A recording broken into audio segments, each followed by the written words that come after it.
收看西双版纳2日小众路线游玩美食攻略。Hello， 大家好，今天我们起了个大早，还没有吃早饭，我们要去这个基诺山进行一个热带雨林徒步，因为我们不想去景点人挤人。这个视频就是我的一个2天的小众路线分享，还有一些美食店的打卡。我们向导是土生土长的基诺族，还上树给我们摘野果子吃。进山时间大概4到6个小时不等，记得一定要提前跟家里人报备，不然就会家里人以为你被拐了。虽然有点累，又是爬山又是走水路的，但是大自然真的好神奇呀。这个石头就是那种天然的颜料，抹上像不像特种兵？向导小哥看见我在吃零食，还质疑说：“那你午饭吃得下吗？”瞧不起谁？这就是我们的热带雨林大餐，咱就是芭蕉叶当盘子，我感觉吃的还蛮丰盛的，一些烤鱼、烤肉之类的。当时那一桌是4个人，我当时心里想不够我吃咋办？后来发现是我完全多虑了，怎么大家都吃几口就饱了，就我一个人从头吃到尾？看大家一个个都是肤白貌美、大长腿，这个猪肉烤的是真的很香，这个香茅草烤鱼简直打开了我在西双版纳的新世界，可以说是我一个人干完了一整条鱼。吃完之后还有一些好玩的项目，玩完之后大概4、5个小时左右我们就出山了。这个是我一队的小姐姐，人真的超级好。回到高庄第一件事就是买水果，因为真的太累太渴了，没想到被狠狠的上了一节课。这个释迦果竟然要我79块钱，还有39的这个白心火龙果。在回来路上又点了这个傣乐咖啡，说真的，这家咖啡我几乎是天天喝，回来也很想念。这个白心的火龙果好像叫麒麟果，真的超级难吃，没有味道，而且还特别的酸。今天在傣乐点的是这个椰云拿铁，我发现了他们这边奶茶好吃的点就是在于里面都加了炼乳，无论是咖啡还是奶茶，所以喝起来真的超级醇香丝滑。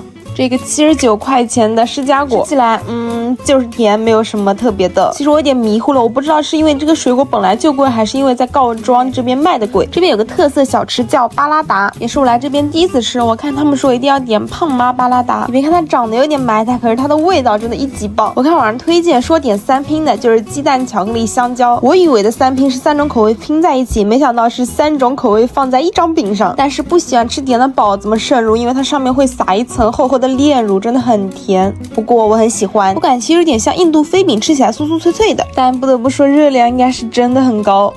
这边的这个小菠萝还挺好吃的，我还特别喜欢吃里面的梗，就是有点脆脆的。吃完之后洗了个澡，然后换上我们的傣服去吃了这个曼飞龙烤鸡。我们2个人是点了一个套餐，但是当这个菜上来的时候，我们真的震惊了，分量很大，而且主食居多。不过网红店嘛，大家对它的评价都是褒贬不一，但我觉得还蛮符合我的胃口的。本身烤鱼、烤鸡还有烤猪肉都是我的最爱，用这个菜包着这个米线，然后再来几块肉，这么一口下去真的很满足。我还挺喜欢吃这边的薄荷叶的，吃起来还蛮清爽的，主要是这个上菜的盘子特别的傣，拍照怪好看的。注意，他们家这个菠萝饭是我在西双版纳吃过最好吃的。它这个糯米被焖在那个菠萝里面就超级软烂，每一粒米都是酸酸甜甜的。不过中间的这一碗汤感觉没什么味道。这个芭蕉叶包的我满心欢喜的打开，结果跟我昨天吃的完全不一样，是那种又黏又硬的口感，我不喜欢。我感觉我在西双版纳旅游的这几天已经不知道吃了多少鱼多少鸡了。再吃个玉米，吃时间久了嘛，这个玉米好硬，根本咬不动。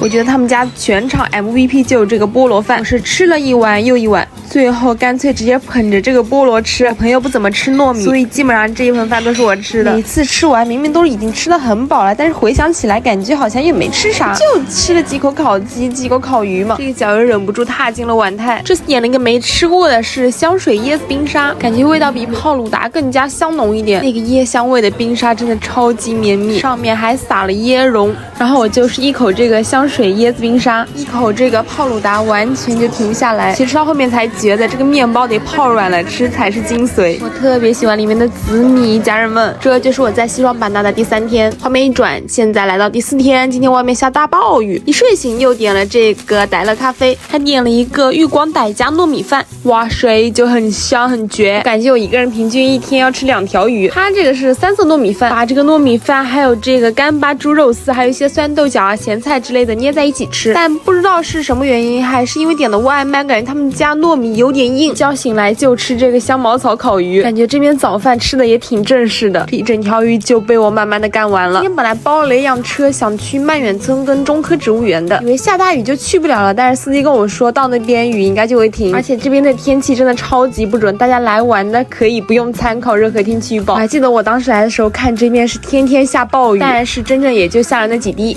吃着手抓糯米饭，然后配着这个黛乐咖啡，真的太爽了。昨天吃的这个巴拉达，今天又点了，不过今天是分开点的，一个鸡蛋原味的加一个香芋味的。我觉得他们家的菜单双拼三拼有点误导人了。那个三拼是一张饼里面3个口味，不是3种口味放在一个盒子里。这个香芋味的也很好吃，这次我备注了少炼乳，味道刚刚好。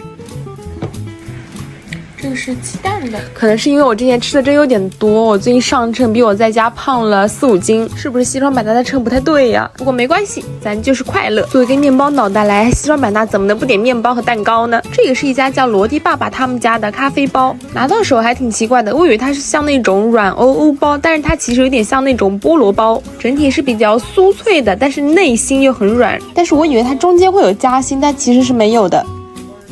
先吃一口蛋糕。这时候雨已经停了，我化完妆换完衣服，司机跟我说还有10分钟到达楼下，然后最后我火速吃了几口这个蛋糕，因为我怕晚上回来它就坏了。之前想着给我朋友吃一口，但是他就是属于那种吃饱了绝对不会再吃第2口的。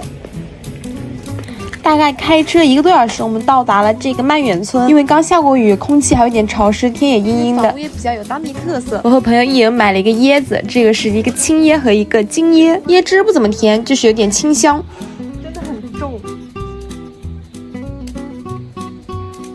我们还去体验了这个鲜花造纸，整个村寨真的很神仙，它不像那种比较商业化的，很怡然自得，很舒服。逛完之后，我们去了一个比较地道的当地的傣味餐厅，不是那种网红餐馆。我们点了3、4样菜呢，这个是臭菜煎蛋，感觉一点也不臭。到这个炒芭蕉心，我觉得真的很好吃，好嫩好嫩。我们2个人吃了200多，感觉不是那么便宜，但是味道还是比较正宗的。菠萝饭已经是我每去一个餐馆必点的了，每个餐厅我感觉做出来的味道都不太一样。这个菠萝饭中间有那种黑黑的感觉，怪甜的，不知道是什么。2个人还点了1份烤鸡，你的鸡肉杀手上线。如果我妈跟我来，不得瘦我个7、8斤回去？她是一个根本不吃鸡肉的人。吃完之后，我们去中科植物园买了门票，报了一个夜游的团。这边蚊子真的很毒，回来几天了还是没消掉。之后到点就跟着导游进园了。大自然真的太神奇了，而且不得不佩服我们这个导游，上知天文下知地理。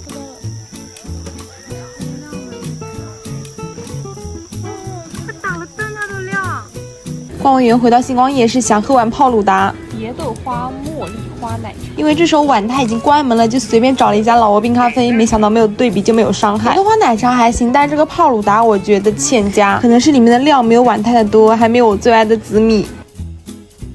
真的是我感觉一个泰式按摩要把我整个人送走。回来已经凌晨1点多了，这个巴拉达还有几块还能吃，把它解决了一下，但是这个蛋糕已经完全的软掉了。这是前几天逛了一些特产店，比如说睡前又零零散散吃了一点这个小零食。这个榴莲味的威化饼干还蛮好吃的。今天就到这了，这是一个超长的视频，晚安了宝子们，明天见。